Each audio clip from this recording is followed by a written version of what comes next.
Hi viewers, welcome to Marriage Clinic Live. I remain your host, Morala Puti. Thank you for always joining us. Today's Marriage Clinic Live is going to be very short. In fact, I had to do this on my feet right from my kitchen because I'm cooking, but I needed to still do this video, so I felt, how am I going to do it? Let me just do it while still in the kitchen, because if I have to wait to finish cooking and all of that before I go to do this video, I may not be able to do it anymore. So today I want us to quickly talk about something someone sent to me during the week. She asked a very thought-provoking question. She said, how many times should we forgive our spouse in a day? You know, especially when that spouse is unrepentant or unresponsive. Now, when a spouse is unrepentant or unresponsive, how many times should you forgive? In fact, if you don't have a choice, that is, if they are unrepentant and they are unresponsive, depending on what they are doing, if it is their flesh getting in the way of the marriage and you think they are things you can bear, then you have to forgive and forgive and forgive and forgive. And even when they are things you cannot bear, you have to forgive. But the decision whether you want to continue with the marriage or not lies solely with you, because you are the only one in that shoes. You know what you are seeing in the marriage, you know what you are experiencing. But what I would say is that we should make forgiveness our habit or our culture in marriage, because there is no way, there won't be misunderstanding, there might be conflict, but try as much as possible to resolve it on time, and to forgive. However, when you realize that their actions, is bringing you maybe disgrace,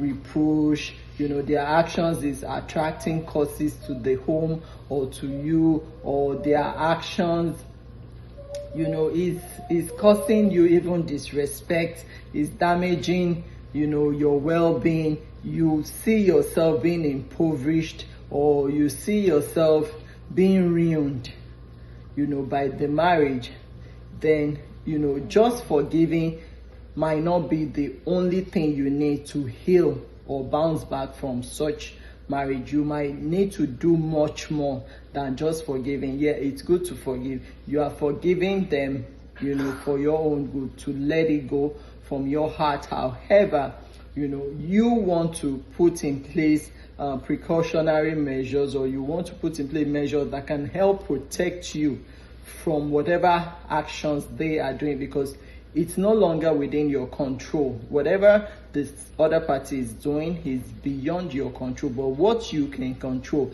is how you respond to it. And I always tell people that as much as marriage is good, try as much as possible to make sure that whatever marriage you go into is the type that puts you at an advantage, not at a disadvantage. Make sure that the marriage is purposeful, the marriage is fulfilling, you are gaining or benefiting from it, and it's even improving your own life. It's adding to you, it's adding to your well-being. You find fulfillment in it. But when all of these are missing, when there is no fulfillment, when there is no purpose, when it's like it's destroying you or pulling you down, making you depressed, making you lose your mind, is dehumanizing you is the word. When it's dehumanizing you, when it's making you worse off than a human being, that is when you may want to do a lot more than just forgiving. It's good to forgive. You forgive and let go. However, you need to look for some other strategies that you need to adopt in addition to forgiving, to protect yourself, to cover yourself, from whatever it is they are doing that is harmful to you or that is hurting you. But remember, like I said, in the midst of everything, do not allow yourself to be disrespected. Do not allow yourself to be dehumanized. Do not allow yourself, to be trampled upon or to be discarded. Make sure you are equally working on yourself. Put yourself at an advantage such that whatever it is, or if anything goes wrong, you have nothing to lose. And I pray for every one of us, especially those of us with unrepentant spouses, unresponsive spouses. I pray that God will heal your heart. Whatever it is that is causing all of these issues, I pray that God, will address them for you, and He will heal your heart, and He will bring peace and rest to your soul. I'd like to stop here today. I hope you have learned something. Today's one is very short. Please do share this video with others. Let's leave a comment. Let's know your thoughts about what you think. Give us a like. Give us a thumbs up. Leave us a comment. I remain your host, Marla Hano. Put it till we meet again. I say bye-bye.